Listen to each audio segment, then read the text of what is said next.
Hello there, and welcome back to Unit 5 for Animal Nutrition, which is feed additives and regulations. And there's going to be a extra special emphasis on regulations. And it's kind of disappeared on your slide there. This is a recommended reading here, chapters 5 and 6 in your textbook.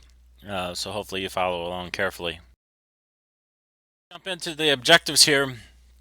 We're going to talk about some of the basics of additive feeding regulations and understanding what you can and cannot do from a basic feeding perspective. Number two, we're going to talk about some basic knowledge of feed tags and legally what must appear on a feed tag so that you understand how to read them. That's your main method of communication from the feed company to you, the consumer, or you, the purchaser of that feed product. We're going to look at a lot of different feed additive types and what you feed them for, real briefly into implants and their uses and roles, and then again, new veterinary feeding directive or VFD requirements coming online as of January 1, 2017 that's going to clearly make a huge impact on producers and veterinarians and feed companies and how they go about doing their business. So let's jump into this talk about feed additives and just some general background information here on the feed industry in general. We're talking about somewhere north of 300 million tons of manufactured feed each year in the United States, and many different forms of whether it's a feed mill or on the farm. There's somewhere in the neighborhood of about 10,000 feed mills in the United States. Now that number continues to decline as feed companies consolidate. You used to find feed mills in a lot of local towns that had an elevator. Almost every elevator not only was able to receive and move grain, they were also able to channel it into their little feed mill and generate feed for your local producers, and a lot of those are beginning to fall by the wayside. So we're somewhere south of 10,000 feed mills in the United States. Your textbook mentions something about 30,000 or so feed outlets out there, and that number continues to ebb and flow a little bit. You think about not only like your equities and FSs in this area and top ag and so forth, but also your Buckeyes and your Rural Kings and Farming Fleets, and even now you can consider places like Walmart that carries dog food a feed outlet. Whether it's again, many of those bag, but obviously you can get a lot of bulk product out there, and some of the feed products and supplements that we're going to be talking about. The last point on the slide down here is very critical and probably should be bolded if we're maybe doing a little bit different formatting here on the slide, but I can't express enough any of these locations if they mix feed. So primarily I'm talking about those feed mills in the United States. If they mix feed, they must register and comply with all of the rules laid out by the Food and Drug Administration. The FDA approves every drug that is utilized in animal livestock feeding. And so anybody that is a mixer of those drugs at the commercial level must also register with the FDA that they are in fact using those medications. You just can't walk up to any store and buy some of that stuff. It must come through somebody who's licensed by. So as we look at just simple types of commercial feeds and their ingredients, and we've talked about dry commercial feeds and supplements and how some of the things that are listed here and some specialty products that may be included, and so this slide is a little bit of review, and we won't spend more than just a few seconds on here, but just to comment on the fact that there's a number of different ways that those things obviously are prepared, and I will re-emphasize back to a previous slide set in which I mentioned if you order bulk feeds or if you order any feeds from a local feed supplier, the amount of sequencing that is important in scheduling of those feeds as they're mixed in your feed mill is so crucial because you simply cannot have any any antibiotic residue in animals going to market or milk going to market and things of that nature, and your feed mill wants to ensure that for you. And so that's why it takes a special amount of planning and scheduling to make sure that we don't have any of those types of residue. Lots of different forms when you talk about these additives that we're going to get into, whether they're in meal form, which is ground up, cakes, pellets, crumbles, wafers, blocks. There's a lot of gels would follow under that, etc. category. There's liquids. There's a lot of different ways in which we can administer some of the things that we're talking about here in terms of feed additives. You can blend them in or you can feed them separate. It really comes down to whatever works for best for you as a producer in order to get that medication into your animal in a way in which they will accept it. Recognize that many of these things are not particularly palatable.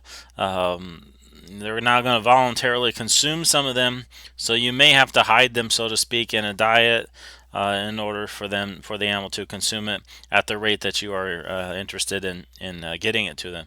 Or there are some obviously that you can feed as a separate. On and real quickly here in the next couple slides, we'll center on a little bit of the importance of feed labeling, and all commercial feed products are required to carry a label of some kind, whether it's a tag that's sewn into the enclosure of the bag or whether it's printed on the back of the bag somewhere. Every feed product is required by law to have a label. That is, again, the primary communication device between the manufacturer that's made that feed stuff and you, the purchaser, down there. Now, if you're buying a bulk feed out there, you say, well, where the heck is my feed tag? Your feed nutrition company that's generating that feed is required to provide you with a feed tag. There is a feed tag generated also for every bulk feed that's made. One of my internship opportunities in my college experience, working in a major office location where we were formulating feeds and then sending those formulations or recipes out to about 5 or 6 feed mills in our company. We had a gentleman that his specific purpose as he finished those formulations was to make sure that the tag met all legal specifications, and a tag went with that feed to that feed mill in which that could be passed then to the customer. Critical information that's on that, again, the identity of the product and its nature and intended use. Instructions should be on there, and any cautionary information. It's just into some more specifics, and if it's a those are required medicated or non-medicated. Net weight must be on the bag, and I will say that that is checked extremely cautiously. So if your bag of feed is labeled that it contains 50 pounds of feed, your feed nutrition company must have a minimum of 50 pounds of feed in that bag. Now, they're not going to give you a free 2 pounds most of the time. It might be 50.02, but it must weigh 50 pounds, and the USDA does come and check and make sure, calibrating your scales to ensure that if it's labeled at 50 pounds, that you're getting 50 pounds of feed in there. The company and or trade name is on that product. Again, the product name. If it includes medication, it will list the purpose of the medication. So, for example, you might find oxytetracycline included in milk replacer. It will say, why is that in there? What is it supposed to do?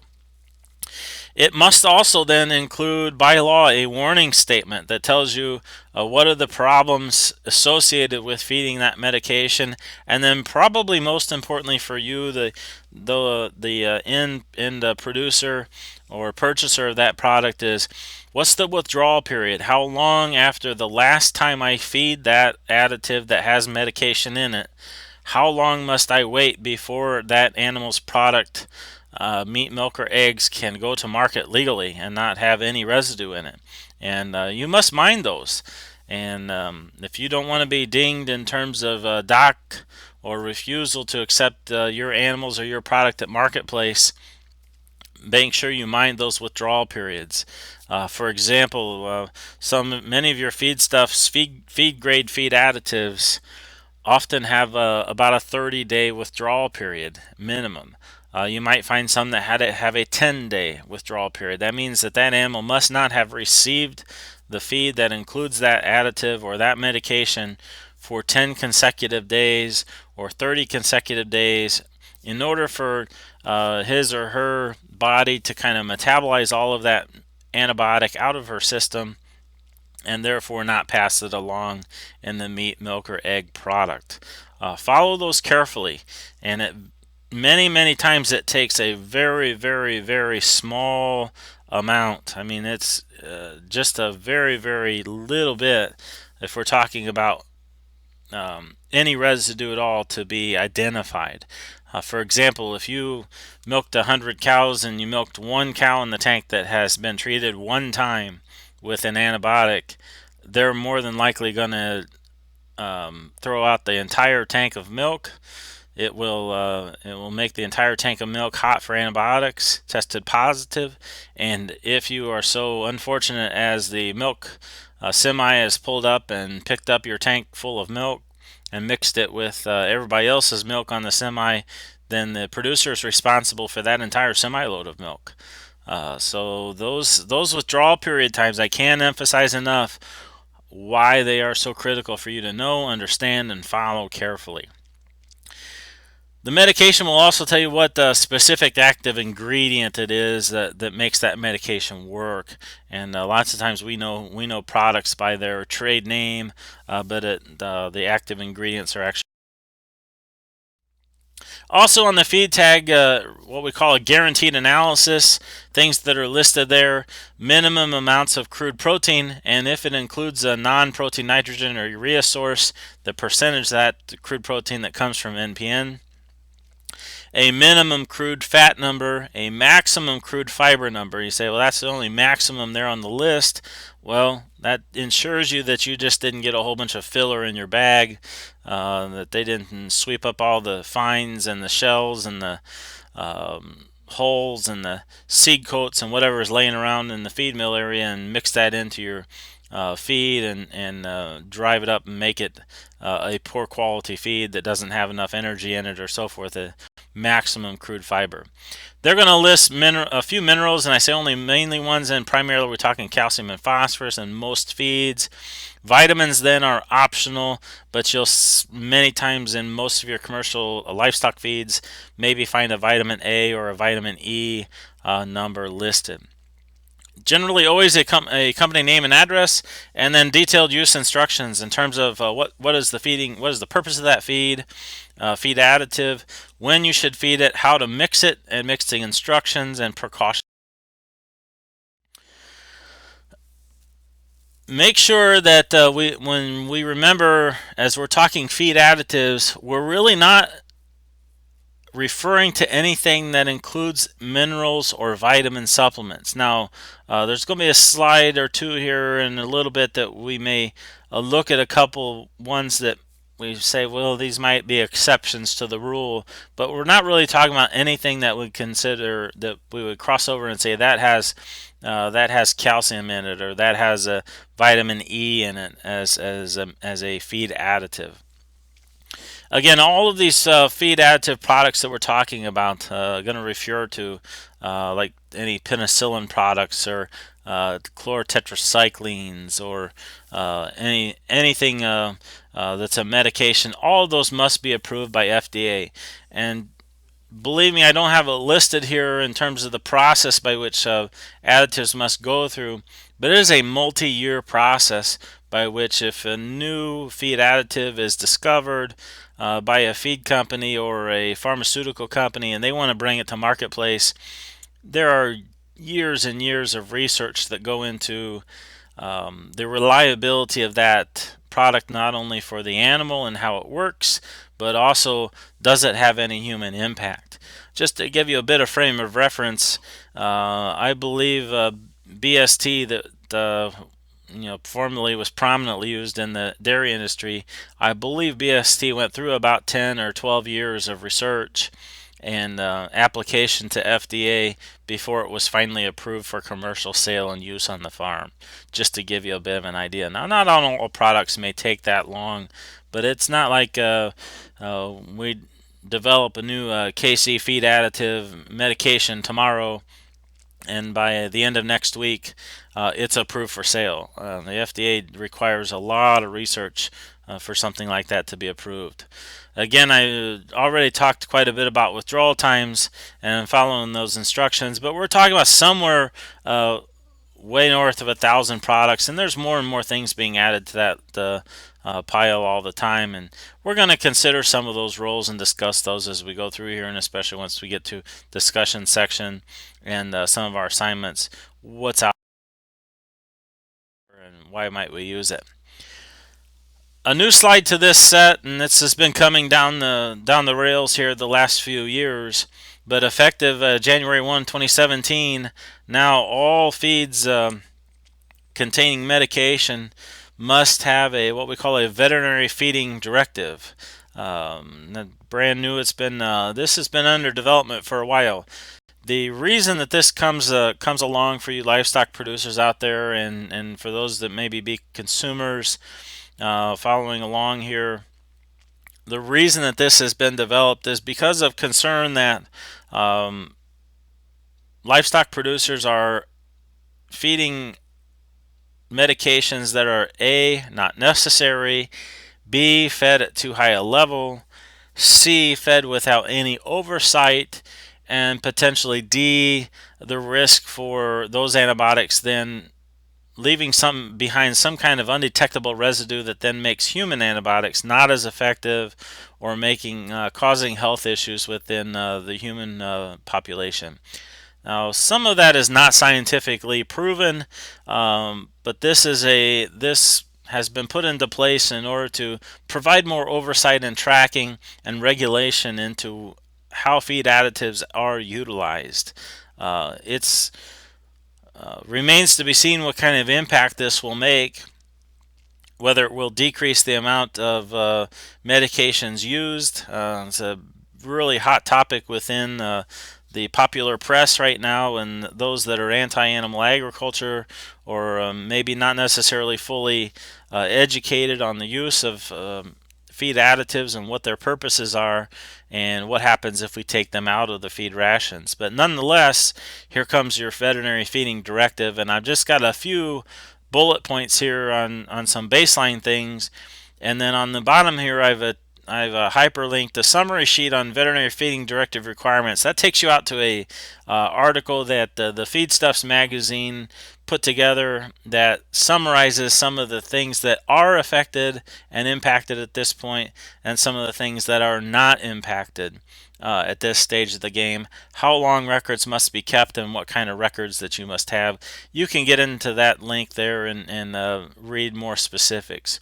But bottom line here, just a few baseline things is your veterinary feeding directives must be obtained through a veterinarian with whom you have a VCPR. That means veterinary client-patient relationship. So you must have a operating relationship with a local veterinarian in which whom will be writing your VFD. So if I want to order a ton of feed with chlorotetracycline or Tylan in it, I must have a veterinary client-patient relationship with a local veterinarian with whom then I can go to, and he or she will write that prescription just like you get on your pill bottles at your local pharmacy, that goes to the feed mill and says, Aaron, as a producer, may utilize this feed additive at this rate for this period of time specifically.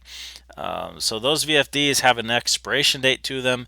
That seems to be a moving target a little bit, but it looks like about 6 months at this point in time that VFDs are valid for, but they all have a valid end date. One little kink, especially some of you that may be sitting close to a state line or prefer to use veterinary services of people from other states. you have to have a VFD written by a veterinarian with whom you have a VCPR within your state. So, for example, if I had a veterinary client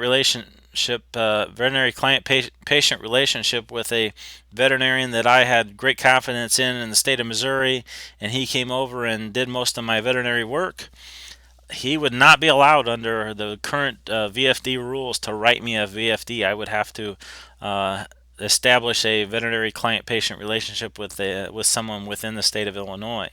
That doesn't mean I can't have that other gentleman or lady do my work for me on a health side basis, but my VFDs must be written within each state. That's an interesting rule that I wonder whether that will be maintained as we continue to revise this. There, one thing that won't change is that you may only feed those things according to directions. Just like they give you very clear directions when you buy medications for yourself at the pharmacy. You're only going to be able to feed things as according to directions as mixed. So that they can come check you on that, and you need to. The records are supposed to be kept for 2 years on these VFDs, so it'll be interesting to see how this develops over time, and it's going to create a lot of paperwork, both for you, the producer, or those of you who maybe work in the retail business here, those of you who may be veterinarians. Following along here, there's a lot of paperwork going to be created that's going to have to be kept records for quite some time. And make sure that you understand which additives are and are not affected. Things like ionophores, for example, I believe rumensin is at this point not affected, not included in the VFD requirements. But again, we'll see how that develops, how that changes, and sometimes how things are classified. There's sometimes some argument over whether a product like rumensin is an antibiotic or an ionophore by nature. So, but I would encourage you to click on that summary sheet link there on VFD requirements, or go out and do a lot of extra reading here and understand that it's going to change a lot. You know, whether your local other smaller retail stores like a Rural King or a Buckeyes or a Farm and Fleet will continue to carry some of the products that you've been able to buy there before. That would be medications that for short-term use, maybe for your livestock, maybe won't be available there anymore. You have to go right to a veterinarian to get them. Risks of using this products, we've talked about that briefly, and I say then who's responsible for the residue. Bottom line, it's whomever feeds them are responsible for any residues. If you put any medication in your feed or into your animals and there is residue left over, you the producer are going to be responsible for that. Even if your mill makes a mistake, if you mistakenly they add something into your feed by accident, unless you can prove that was done, it's going to be your mistake first. So understand that, make sure and work with feed mills that are reputable, have good quality control practices, that don't have issues like that. But the producer is responsible for any residues. That's the answer to that second question there. All right, let's jump into some of the things that are fed and what they are fed for, whether it's growth promotion and feed efficiency. And here's some of the things that the VFDs are aimed at. There's really some concern from the consumers. Should we be feeding antibiotics just for the simple fact of promoting growth, faster growth rates, or being more efficient? And there's a lot of discussion back and forth going to go on about this, but antibiotics specifically, and I have two bolded terms there. One, bacteriostatic and bactericidal. It needs to be understood that whenever you purchase products that are classified as bacteriostats will only manage, so to speak, the bacterial population. It does not eradicate or kill whatever bacteria that it's aimed at treating. If you want to kill something, you need to use a bactericide. Just like those of you who like to use Germ-X, that's a bactericide. If you read the label on the back, it is effective. It's more like basically like an antiseptic that kills a lot of the germs that are on your hands. It's not a bacteriostat that manages the germs that may be on your hands. It's a bactericide, so it kills them. So understand that you may products may be different in how they function and manage whatever bacteria they're aimed at using. Generally, we're talking about preventing bacterial infections or reducing bacterial infections, and we understand that for the most part, historically, these things are fed to improve rates of gain and feed efficiencies. And you think about the baby feeder pig operations out there that have fed antibiotics for years and years and years with in mind of improving rates of gain because we can prevent respiratory infections going through the barn. How a VFD and how these changes may affect differences in rates of gain and health. Here's some examples. I mentioned some of those. They say, well, what's some trade names there? Monensin is the rumensin that we talk about. Oxytetracycline, you'll see that labeled just as oxytetracycline as it is. Lasalicid is Bovatec. So there's a lot of different trade names out there. Next one is chemotherapeutics. And you'll find the two examples down there at the bottom, arsenalic acid and carbidox, and I believe one of those is on the VFD list, and one of those is exempt at this point in time, but those are related to or aimed at feed efficiency and rates of gain.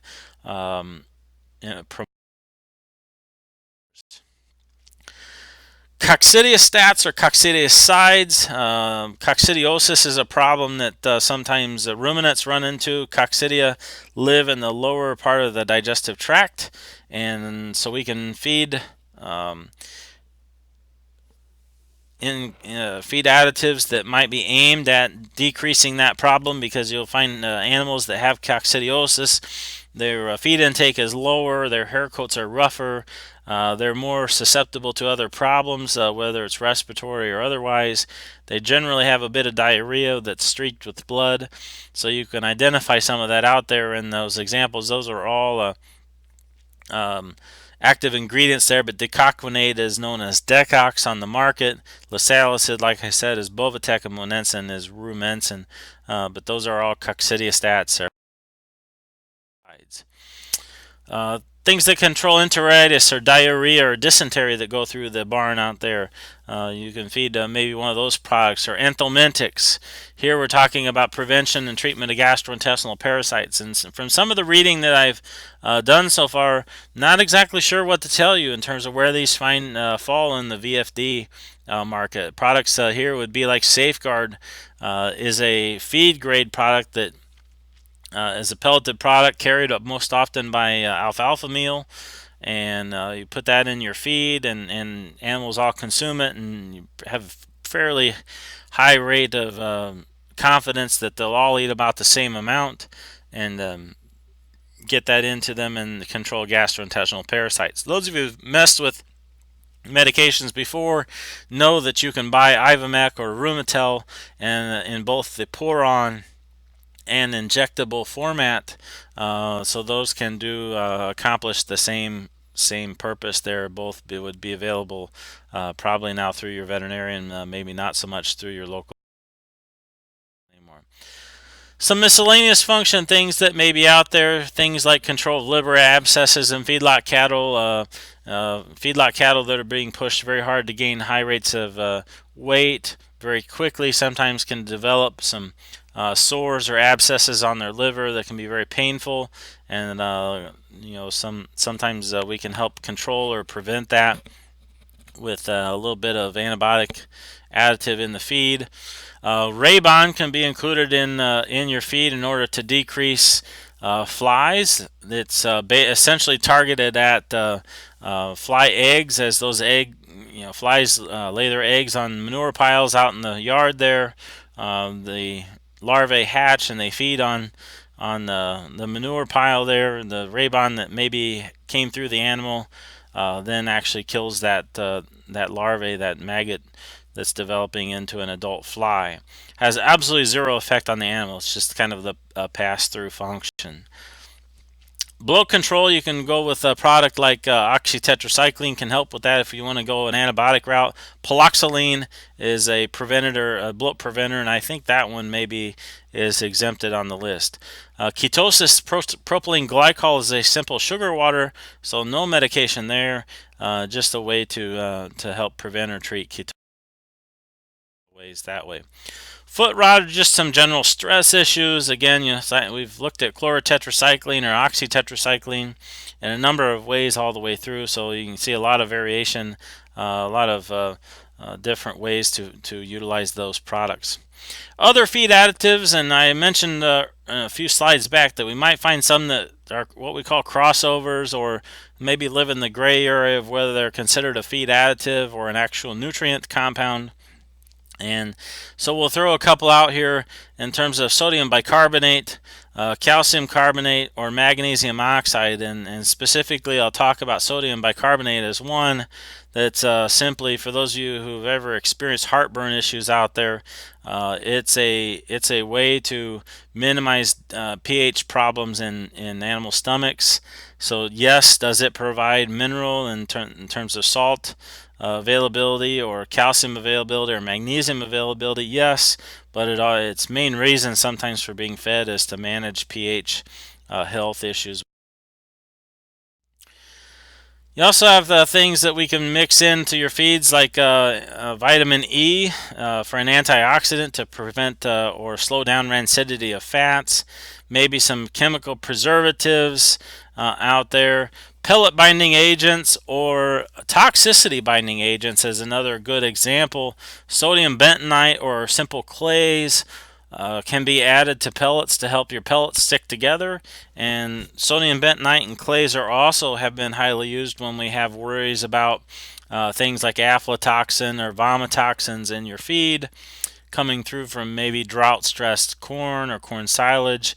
We can add those products into your feed, and they will help bind the toxins that are given off by the aflatoxin or vomitoxins, help bind some of that up and help it pass through. So hopefully we don't have health issues with the animals. But those are all natural products, not really antibiotics, so to speak.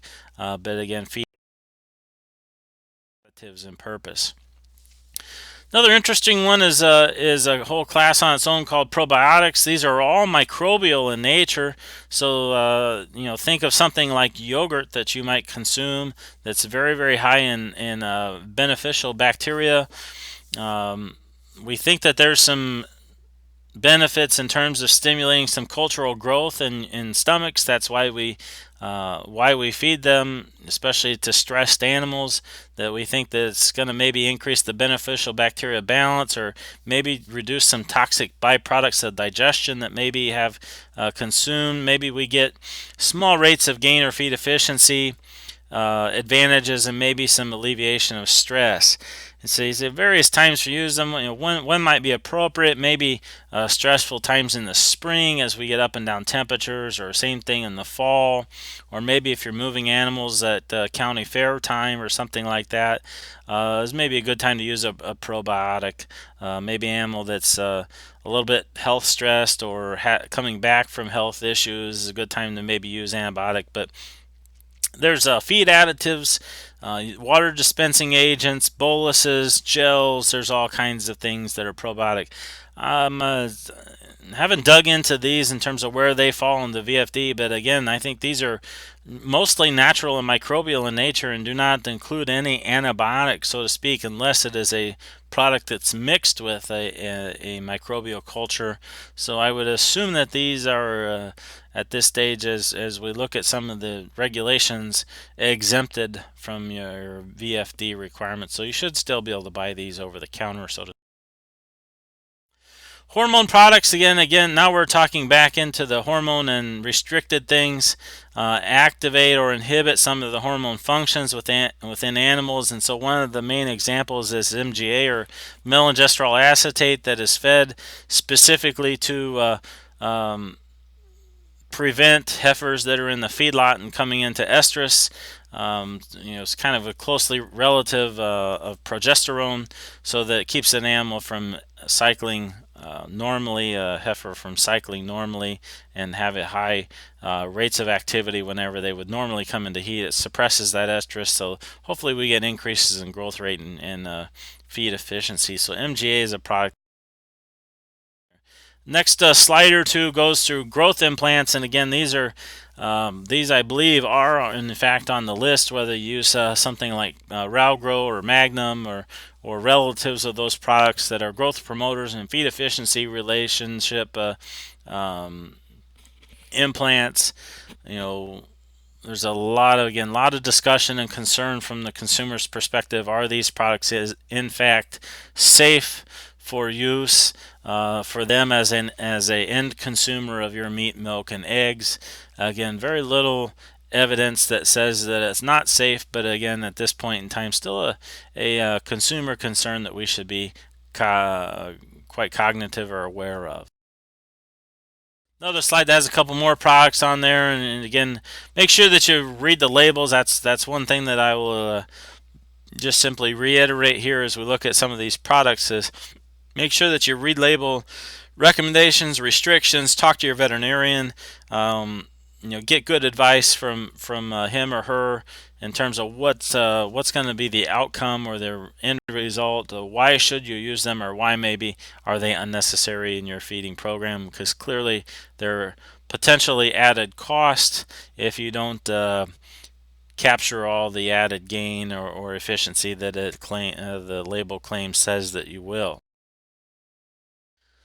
Just a real quick slide on BST. There's not much related in here in terms of feed grade things, but we throw BST on this list. It's not real, and obviously not a feed additive.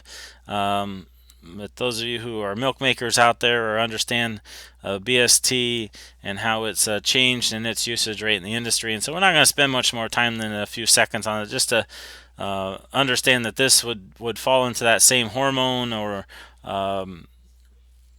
magnified hormone additive that is also kind of been a focal point of some of the regulatory things that have come along with the VFDs. Some take-home messages here as we wrap this up of getting to the end of the slide set here. No matter the added part of the regulatory nature that's coming along with VFDs, feed additives are still going to maintain their essential component in animal feeding. I just don't think that you're going to find it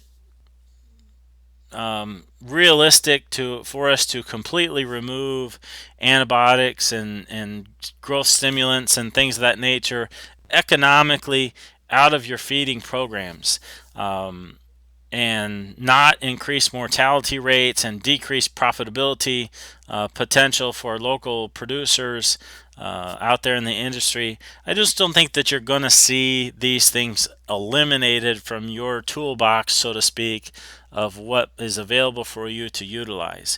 So they're going to maintain their place in feeding programs, just a little bit more difficult and harder for you to figure out how to go about feeding and doing what you need to do. Make sure as these VFD requirements, this is probably the one of the key components that is going to be difficult as things develop, and obviously anytime regulations come into place they eventually change. Make sure and get as much information and education as you can on the VFD requirements and how they're going to affect, if you're a producer out there, if you're a veterinarian out there, if you are a feed nutrition professional out there on the retail side. Make sure that you keep yourself educated on what you can and cannot do, and what paperwork must be in place, how long your records must be kept, and where, so that you follow requirements here. Like that's one thing that boy, and something that's going to be quite an adjustment as we figure out how the VFD issues come into play with regard to management. As always, and we talked about understand who's responsible for drug residues, and then no antibiotic residue. This is something that you can communicate to consumers that you talk to maybe in other classes, or that visit your farm, or you see them at the local county fair, that no antibiotic residue product ever is allowed on store shelves. Sadly, you see a lot of animal product companies right now, and there's some major players out there that sell chicken or pork or some of those products out there, and they want to promote themselves already now as antibiotic free or no antibiotics ever used in their product.